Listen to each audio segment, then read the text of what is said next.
ہمیں جوائن کیا ہے وفاقی وزیر برائے اطلاعات و نشریات فواد چوہی صاحب نے۔ فواد صاحب thank you very much for your time. Fawad صاحب، اسلام آباد میں آج بڑا خوشگوار دن تھا آپ کے لیے۔ Prime minister, army chief, NCOC کی میٹنگ میں ہمیں اکٹھے نظر آئے۔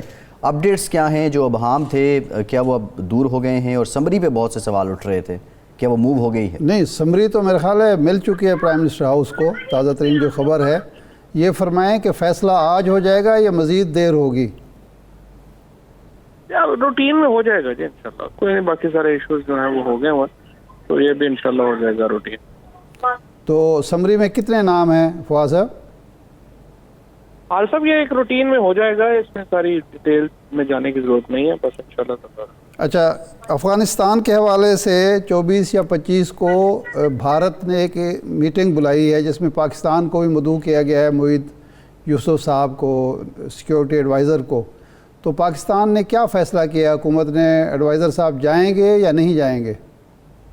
یہ فورن آفس اس کے اوپر اپنا تفصیلی بیان جو ہے وہ جاری کرے گا۔ وہ اس کو دیکھ رہے ہیں، وہ اکارڈنگلی اپنا تفصیلی بیان جاری کریں گے۔ ذاتی طور پر آپ سمجھتے ہیں کہ اس میٹنگ میں شریک ہونا چاہیے پاکستان کو؟ یہ تو فورن آفس کی پالیسی ہوگی نا، میری ذاتی رائے تھی۔ اچھا، ٹھیک ہے۔ ٹھیک، فواد صاحب ذرا ڈالر پہ بھی آ جاتے ہیں، بالکل ہی بے لگام ہو گیا، کیا وجہ کیا ہے؟ 174 تک چلا گیا تھا۔ دیکھیے جی، یہ پہلے بھی ایک دفعہ آپ کو معلوم ہے کہ کافی ڈالر اوپر گیا تھا شروع میں، اور پھر اس کے بعد 152 پہ آ گیا تھا جی، تو یہ ایک اس وقت ہم اوپر نیچے جو ہے وہ لگا رہتا ہے۔ اسی حکومت میں 170 سے 68 تک گیا تھا، پھر دوبارہ 152 پہ آ گیا۔ تو یہ جس طریقے سے سچویشن ہوتی ہیں اس کے مطابق جو اسپیکولیشنز بھی ہوتی ہیں، کچھ معاملات جو ہیں ہمارے، کیونکہ افغانستان کا بھی ایک پریشر ہے، اس کی وجہ سے بھی کچھ ہوئی ہیں، وہ بھی اس کے اوپر بھی ہم نے کافی حد تک قابو جو ہے وہ پا لیا ہے۔ تو مجھے امید یہ ہے کہ اگلے چند دنوں میں ہم دیکھیں گے کہ یہاں پہ اس طرف بھی سچویشن جو ہے وہ بہتر ہو۔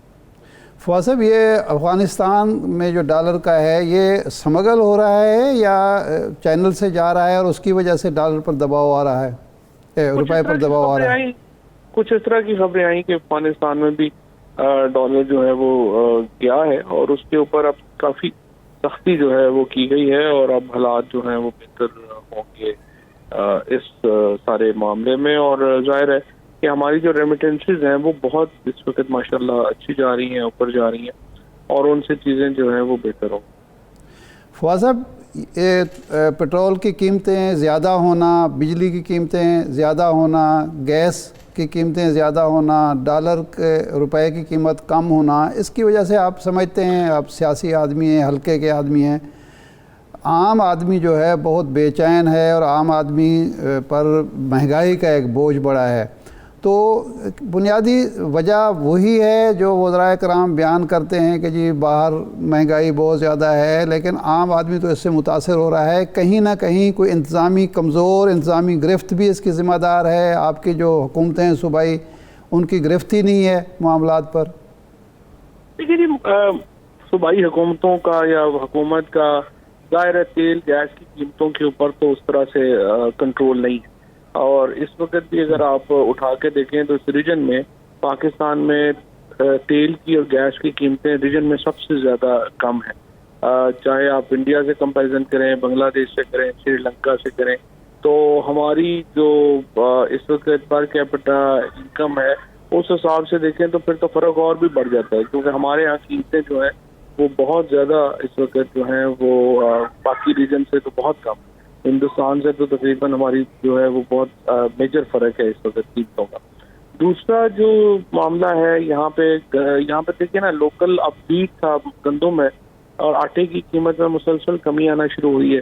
اس وقت 1100 روپے کا تھیلا جو ہے وہ پنجاب میں مل رہا ہے، سندھ میں کراچی میں تھوڑا پرابلم ہے جہاں پر کہ قیمت اوپر گئی ہے، لیکن وفاقی حکومت نے بڑا سٹینڈ لیا ہے اس پہ، اور ریلیز اب شروع ہوگی ہے گندم کی وہاں پر بھی، تو آپ دیکھیں گے کہ کراچی میں بھی جو گندم ہے وہ اب سستی ہونا شروع ہو جائے گی۔ اسی طریقے سے ہماری بمپر کراپ آ رہی ہے شوگر کی، گنے کی، تو چینی کی پروڈکشن اس بار انشاءاللہ ہمیں امید ہے کہ پاکستان کی ہسٹری کی سب سے بڑی پروڈکشن ہوگی، جس سے ہماری جو چینی کا جو ہماری پرائسز ہیں وہ بھی نیچے آئے گی۔ گھی میں ہم نے جو ہے وہ ریڈکشن کی ہے ٹیکس میں، اس میں پرابلم صرف یہی ہے کہ وہ بھی ہم امپورٹ کرتے ہیں، اور پام آئل کی قیمت میں بہت اضافہ ہوا ہے باہر، جب 2018 میں پی ٹی آئی حکومت میں آئی تھی تو یہ پام آئل کو $500 کا تھا پر میٹرک ٹن، انٹرنیشنل مارکیٹ میں وہ اب 1100-1200 پہ چلا گیا. تو آپ اندازہ لگا سکتے ہیں کہ دگنی سے بھی زیادہ قیمتیں جو ہیں وہاں پہ بڑھی. تو جن چیزوں کا تعلق انٹرنیشنل مارکیٹ سے ہے وہ تو دیکھیں ہم کو علیحدہ سیارے کے اوپر تو نہیں ہے، تو وہاں پہ قیمتیں بڑھیں گی، یہاں پہ بھی بڑھیں گی اور اس کا ہمیں بوجھ برداشت کرنا پڑے گا. جو ڈومیسٹک چیزیں ہیں ان میں بہتری مسلسل آ رہی ہے، اور ہمارا اسی لیے آپ دیکھیے کہ ایگریکلچر سیکٹر میں پھر آمدنی لوگوں کی جو بڑی ہے 1100 ارب روپیہ تو جو ہمارا فارمر ہے اور اس کو ایڈیشنل گیا ہے پچھلے سال بھی، اور اس سال بھی جو ہے وہ بہت پیسہ وہاں پہ جا رہا ہے کیونکہ زراعت ہماری بمپر جا رہی ہے اس وقت. فواد صاحب کیا تناسب کیا ہے آمدنی اور قوت خرید بڑھنے کا؟ سوری دوبارہ بولیے گا. کیا ریشو ہے، کس ریشو سے آمدنی اور قوت خرید لوگوں کی بڑھی ہے؟ دیکھیں میں مہنگائی کے مقابلے میں جو ہمارے سیگمنٹس ہیں نا، مثال کے طور کے اوپر جو ہمارا یہ زراعت کا سیگمنٹ ہے اس میں تقریباً 1100 ارب روپیہ ایڈیشنل آمدن ہوئی ہے لوگوں کو. اسی طریقے سے جو ہمارا یہ کنسٹرکشن سیکٹر ہے یہاں پہ 600 ارب روپے کی انویسٹمنٹ ہوئی ہے ایک سال کے اندر، تو تقریباً 3 لاکھ نوکری جو ہے وہ تو کنسٹرکشن سیکٹر میں پیدا ہوئی ہے. اسی طریقے سے جو ہمارا کچھ 16.5 لاکھ لوگ جو ہیں وہ اوورسیز گئے ہیں، اور اس وقت ہماری جو ریمیٹنسز ہیں وہ بھی بہت اوپر گئی ہیں. تو اس لیے اس وقت جو پرائمری پرابلم ہے وہ آ رہا ہے ہمیں جو ہماری سیلریڈ کلاس ہے، اربن سیلریڈ کلاس، اس کے مسئلے جو ہیں وہ ہیں بیکاز ان کی ذرائع آمدنی میں، اور اسپیشلی جو پرائیویٹ سیکٹر میں ہیں، مثلا میڈیا کے لوگ ہیں، جو میڈیا کے ورکرز ہیں، ان کی تنخواہیں نہیں بڑھی ڈسپائٹ دا فیکٹ کہ میڈیا کو اس وقت ایڈورٹیزمنٹ میں بہت پیسہ جو ہے وہ ملا ہے، لیکن ان کی تنخواہیں جو ہیں وہ میڈیا میں نیچے نہیں بڑھائی گئی. اسی طریقے سے جو پرائیویٹ سیکٹر میں، اسی لیے میں نے کل لکھا تھا پرائیویٹ سیکٹر کو کہ جہاں پہ جو لوگوں کی کمائیوں میں اضافہ ہوا ہے ان کو چاہیے کہ اپنے لوگوں کی تنخواہوں میں بھی اضافہ کریں، اور اوور آل یہ طبقہ ہے جو کہ اس وقت ایک بوجھ فیل کر رہا ہے. ادروائز پاکستان میں جو ٹیکسٹائل سیکٹر سے وابستہ لوگ ہیں، انڈسٹری سے وابستہ لوگ ہیں، اسی طریقے سے زراعت سے وابستہ لوگ ہیں، کنسٹرکشن سے وابستہ لوگ ہیں، ان کی آمدنی میں خاطر خواہ اضافہ ہے. فواد صاحب ویسے ریکارڈ کی درستی کے لیے میں عرض کروں کہ ہمارے 92 چینل نے اس مہینے یہ فیصلہ کیا ہے اپنے ورکرز کی تنخواہوں میں 10% سے 20% اضافے کا، اور یہ پچھلے مہینے اعلان ہو چکا ہے. تو سارے میڈیا ہاؤسز کا یہ معاملہ نہیں ہے، 1-2 اور نے بھی ہمارے بعد میں پیروی کرتے ہوئے یہ اعلان کیا ہے. لیکن جی اچھا، گزارش یہ ہے کہ پی ڈی ایم اب مہنگائی کو جواز بنا کر میدان میں آ رہی ہے، اور لانگ مارچ اور جلسے جلوسوں کے، تو حکومت نے کیا حکمت عملی اختیار کی ہے اس کو ناکام کرنے کے لیے؟ لیکن کوئی حکمت عملی کی ضرورت ہی نہیں ہے. ان سے جو ٹوٹل ابھی تک لوگ جو ہیں کبھی بھی ان کے جلسوں میں لوگ تو کبھی آئے نہیں، اور ان کا جو تمام تر ابھی بھی آپ نے دیکھا کہ 2 دن انہیں لگا کہ جو ہے وہ فوج اور حکومت کے اختلاف ہوں گے، یہ سارے سی وی لے کے اپنی پہنچ گئے. اس سے آپ ان کی ڈیموکریٹک کریڈینشلز کا اندازہ لگا لیں کہ کتنے جمہوری لوگ ہیں. اور جو ہی پتہ چلا کہ نہیں وہ بات نہیں بنی ہے، انہوں نے پھر فوج کے خلاف دینے شروع کر. تو اس سے آپ اندازہ کر سکتے ہیں کہ ان کی سیاست کیا ہے. تو ان کا صرف یہی ہے کہ اپنا ہر ایشو کے اوپر ایک جو ہے وہ ایک ان کی لڑائی بڑھائی اور لٹ کے مر کے برباد ہو گئے ایک نیریٹو ہے جو نہیں چل رہا. لیکن لوگوں کو ان کے اوپر کوئی یہ جو سارے اس وقت ہمارے معاشی مشکلات ہیں اس کی اگر کوئی بانی ہے تو وہ پی ایم ایل این اور پیپلز پارٹی ہیں. وہ کس منہ سے جو ہے وہ لوگوں سے مہنگائی کی بات کریں گے اور معاشی بدحالی کی بات کریں گے؟ فاضل، یہ ہمارے جو ناظم الامور ہیں امریکن خاتون، وہ اچانک متحرک ہو گئی ہیں اور اپوزیشن کے لیڈروں سے وہ ان لوگوں سے بھی ملاقاتیں کر رہی ہیں جو سزا یافتہ ہیں. تو یہ کوئی خاص وجہ ہے اس کا کوئی پس منظر ہے؟ سفارت خانوں کا کام ہوتا ہے، وہ ملتے ہیں سب لوگوں سے اور ایک ظاہر پولیٹیکل سچویشن کے اوپر وہ اپنے ملکوں کو ایک کامنٹ کرنے ہوتے ہیں انہوں نے، تو وہ اس طرح کی روٹین ملاقاتیں جو ہیں وہ کرتے رہتے ہیں. فواد صاحب، جام کمال صاحب کا کیا لگ رہا ہے آپ کو؟ ٹف ٹائم ہے کیا ان لگ کے رہا لیے؟ ہے؟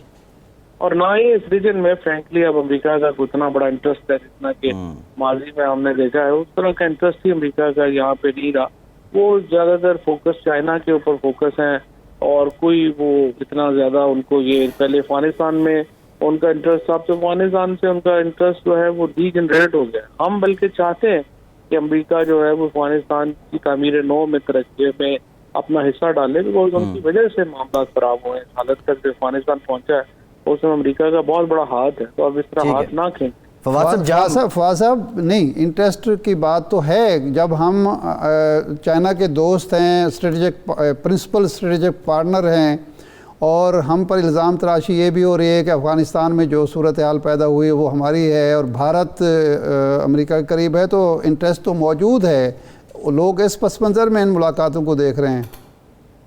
نہیں جی، کوئی اس طرح کا انٹرسٹ جو ہے ان کا نہیں ہے. اور اگر امریکہ میں جو پاکستان کے اندر فرینکلی تمام جو ہماری پاکستان کے لوگ ہیں وہ متفق ہیں کہ ہمارا اس وقت جو پولیٹیکل انٹرسٹ ہے، ہم چائنا کے ساتھ اپنے تعلقات کو پس پش ڈال کر جو ہے وہ امریکہ سے تعلقات نہیں رکھیں گے. اگرچہ ہم امریکہ سے اچھے تعلقات چاہتے ہیں اور ہم ان سے بڑھانا چاہتے ہیں، لیکن اس کے لیے پاکستان میں کوئی ایپیٹائٹ نہیں ہے کہ کوئی بھی لوگ یہاں پہ سمجھیں گے کہ وہ ہم چین کے ساتھ تعلقات خراب کر کے جو ہے وہ دوسرے کیمپ میں چلے جائیں گے. امریکہ ہم چین سے اپنے تعلقات کو بڑی اہمیت دیتے ہیں، اور میرا نہیں خیال کہ اس کے اوپر کوئی ایک کہہ دیجیے کہ یہ صرف ہے کہ کون زیادہ اس کو بہتر طریقے سے ایگزیکیوٹ کرتے ہیں. نہیں، امریکہ کی کوئی خواہش یا ڈیمانڈ ہے کہ ہم چین کے ساتھ تعلقات کو پس پوش ڈال کر امریکہ سے تعلقات برقرار رکھیں؟ لیکن نا یہ تو ایک نیچرل بات ہے. اس طرح کی جو گفتگو ہے یا اس طرح کی بات تو ہوگی، لیکن وہ ممکن نہیں. ٹھیک ہے فواد صاحب، جام کمال صاحب کا مستقبل کیا لگ رہا ہے آپ کو؟ دیکھیں جی، وہاں پہ ایک سچویشن ہے بلوچستان میں، ہم اس میں استحکام چاہتے ہیں. ہم چاہتے ہیں کہ جو بھی یہ بی اے پی کا ایک اندرونی معاملہ ہے، تو میں اس کے اوپر زیادہ جو ہے وہ تفصیلی بات نہیں کرنا چاہوں گا، بٹ ہمارا مقصد یہی ہے کہ بلوچستان میں استحکام. بچ جائیں گے جام صاحب؟ نہیں، میں نے جیسا عرض کیا کہ میرے لیے مناسب نہیں ہوگا کہ میں بی اے پی کے ایک اندرونی معاملات کے اوپر کوئی کامنٹ کروں. جی ٹھیک ہے. فواز صاحب یہ فرمائیں کہ اب جو معاملہ اسلام آباد میں وہ تو انشاءاللہ 1-2 دن میں طے پا جائے گا، تو آپ سمجھتے ہیں کہ اس میں جو ایک سیم پیج تھا یا سول ملٹری تعلقات تھے، اس میں کوئی رخنہ اندازی ہوئی ہے یا بالکل ایز یوزول اسی طرح چلتے رہیں گے؟ سوری دوبارہ کہیے گا. میں نے کہا یہ جو معاملہ اب 1-2 دن میں انشاءاللہ طے پا جائے گا، آپ نے فرمایا سمری آ گئی، تو یہ جو خواہش تھی جن لوگوں کی کہ سول ملٹری تعلقات میں کوئی رخنہ اندازی ہو، ان کی خواہش بالکل ختم ہو گئی یا یہ کوئی وقت لگے گا؟ نہیں جی، انشاءاللہ کوئی ایسا پرابلم نہیں ہے. ہم آج بھی وزیر اعظم صاحب کی اور آرمی چیف کی جو ہے وہ ایک تقریب میں انٹریکشن رہی، اور بڑا اچھا اس وقت دوبارہ جو ہے وہ تعلقات جو ہے وہ بڑے اچھے ہیں. کوئی ایسی اس میں بات